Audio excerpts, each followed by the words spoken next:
नमस्कार, India news Madhya Pradesh Chhattisgarh देख रहे हैं आप और आपके साथ मैं हूं हिमांशी नेगी। बुलेटिन की शुरुआत बड़ी खबर के साथ करेंगे। जबलपुर से इस वक्त की बड़ी खबर की ओर रुख करेंगे। राजुल बिल्डर के ठिकानों पर ईडी का छापा। ईडी ने 3 ठिकानों पर छापेमार कार्रवाई की। 31 लाख रुपए किए जब्त। बिल्डरशिप से की गई कमाई विदेश में खपाने के ईडी को मिले थे सबूत। राजुल बिल्डर के प्रियांक मेहता के पास मिले 31 लाख नकद। इसके पूर्व सितंबर 2023 में राहुल बिल्डर के ठिकानों पर पड़ा था आईटी का छापा। आईटी को मिले थे फॉरेन इन्वेस्टमेंट के सबूत। दिलीप मेहता और प्रियंक मेहता ने पुर्तगाल में खरीदा 3.6 करोड़ का फ्लैट। प्रियांक मेहता का लिस्बन स्थित बैंक में खाते में जमा 2 करोड़ 10 लाख रुपए। विदेशी मुद्रा प्रबंधन अधिनियम के तहत ईडी ने कल देर रात छापेमार कार्रवाई की। तो ईडी की ये बड़ी कार्रवाई यहां देखने को मिल रही है। विदेशी मुद्रा प्रबंधन अधिनियम के तहत ईडी ने इस कार्रवाई को अंजाम दिया।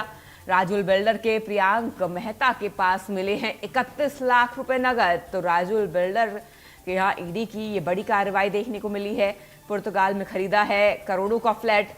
प्रियांक मेहता का लिस्बन स्थित बैंक अकाउंट है, खाते में 2 करोड़ 10 लाख रुपए जमे हैं। अधिक जानकारी के साथ हमारे सहयोगी राजेश विश्वकर्मा हमारे साथ जुड़ चुके हैं। राजेश, देखिए ईडी की बड़ी कार्रवाई देखने को मिली है यहाँ पर। राजुल बिल्डर और बड़ी मात्रा में यहाँ से इनके पास से नकदी भी बरामद की गई है। बिल्कुल, देखिए राजुल बिल्डर के ठिकानों पर ईडी ने छापा मारा है। 3 ठिकानों पर एक साथ जांच की जा रही है। बिल्डरशिप से जो कमाई थी, रकम थी, वो विदेश में खपाने के ईडी को सबूत मिले थे। और जांच के दौरान जो राजुल बिल्डर के प्रियांक मेहता हैं, उनके पास 31 लाख रुपए नगद मिले। इसके पहले अगर बात की जाए तो 2023 में आईटी का छापा पड़ा था और आईटी के छापे के दौरान ही फॉरेन इन्वेस्टमेंट के सबूत मिले थे और ईडी इस पूरे मामले में जांच कर रही थी। जांच में अगर बात की जाए तो दिलीप मेहता और प्रियांक मेहता जो कि डायरेक्टर हैं, पार्टनर हैं, इनके पास पुर्तगाल में 3.5 करोड़ का फ्लैट और इसके अलावा विदेश में कई जो रकम है, कई खाते हैं, उनकी जानकारी ईडी को मिली है। जो पुर्तगाल में मकान है उससे खरीदा गया था 3.5 करोड़ रुपए में और उससे जो आय होती थी वहां पर किराए में दिया गया। उस आय को भी इनकम टैक्स में नहीं दिखाया गया था।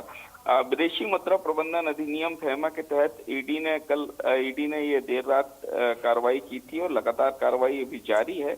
कई और खुलासे हो सकते हैं क्योंकि लगातार कहीं ना कहीं जो जिस तरीके के सबूत ईडी को मिल रहे हैं विदेश में पैसा कमाने के, तो कहीं ना कहीं अभी जांच जारी है और कई और खुलासे इसमें हो सकते हैं। बिल्कुल राजेश, क्या अब तक ईडी की तरफ से किस तरीके का कोई आधिकारिक बयान सामने आया है?